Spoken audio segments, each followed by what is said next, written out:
बांगलादेश आणि Netherlands T20 विश्वचषकात super 8 मध्ये पोहोचण्याची आशा कायम ठेवण्याच्या निश्चयाने आज आमने-सामने येणार आहेत। दक्षिण आफ्रिकेने ड गटात अव्वल राहत पुढल्या फेरीतील प्रवेश निश्चित केला। मात्र बांगलादेश आणि नेदरलँड्सचे समान 2 गुण आहेत आणि बांगलादेश या गटात दुसऱ्या स्थानावर आहे।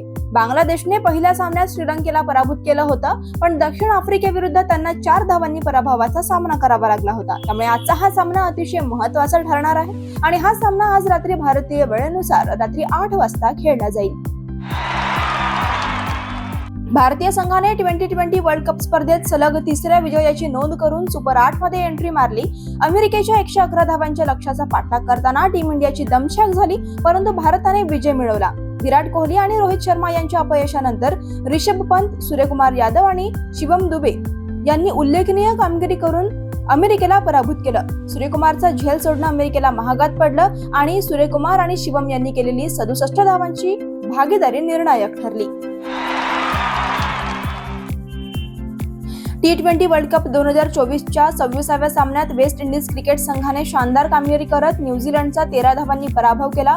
त्रिनिदादच्या ब्रायन लारा स्टेडियमवर झालेल्या सामन्यात नाणेफेक गमावून प्रथम फलंदाजीला आलेल्या वेस्ट इंडिज क्रिकेट संघाने रदरफोर्डच्या शानदार खेळीमुळे 149 धावा केला। त्याचा पाठलाग करण्यासाठी आलेल्या न्यूझीलंड संघाने सातत्याने विकेट्स गमावल्या आणि त्यामुळे त्यांना पराभव पत्करावा लागला।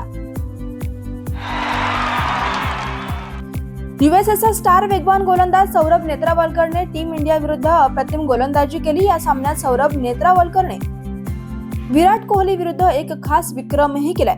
या सामन्यात सौरभने टीम इंडियाचा कर्णधार रोहित शर्मा आणि विराट कोहलीची विकेट घेतली, ज्यात सौरभने पहिल्याच चेंडूवर कोहलीला पॅव्हेलियनचा रस्ता दाखवला। मात्र आयसीसी स्पर्धेत विराट कोहलीला गोल्डन डकवर बाद करणारा सौरभ हा पहिला गोलंदाज ठरलाय। कोहली T20 वर्ल्ड कप मध्ये पहिल्यांदाच गोल्डन डकवर बाद झालाय आणि या सामन्यात सौरभ नेत्रावलकरने गोलंदाजी करताना 4 षटकात 18 धावा देत 2 बळी घेतले। T20 विश्वचषक 2024च्या सुपर 8 फेरीसाठी आतापर्यंत 4 संघ निश्चित झाले आहेत। दक्षिण आफ्रिका, ऑस्ट्रेलिया, भारत आणि वेस्ट इंडिज या संघांनी सलग 3 सामने जिंकत सुपर 8 फेरीत धडक मारली आहे। मात्र त्याच वेळी आयसीसीच्या निर्णयानंतर सुपर 8 मध्ये भारत आणि ऑस्ट्रेलिया यांच्यातील सामना देखील निश्चित झाला आहे आणि दोन्ही संघांमधील हा सामना 24 जून रोजी सेंट लुसियाच्या मैदानावर होणार आहे। निकोलस पुरन न्यूझीलंड विरुद्धच्या महत्त्वाच्या सामन्यात मोठी खेळी खेळू शकला नाही, पण पुरनने 12 चेंडूत 3 चौकारांच्या मदतीने 17 धावा करून बाद झालाय। मात्र आउट होण्यापूर्वी त्याने ट्रेंट बोल्टच्या षटकात 2 चौकार मारून ख्रिस गेलला मागं सोडलं।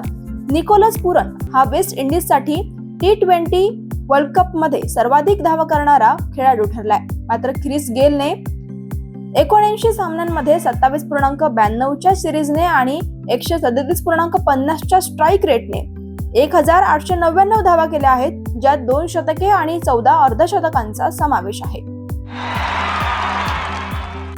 कतार विरुद्ध मंगळवारी दोहा येथे भारतीय संघ फिफा विश्वचषक फुटबॉलच्या पात्रता फेरीच्या निर्णायक सामन्यात 1-2 ने पराभूत झाला।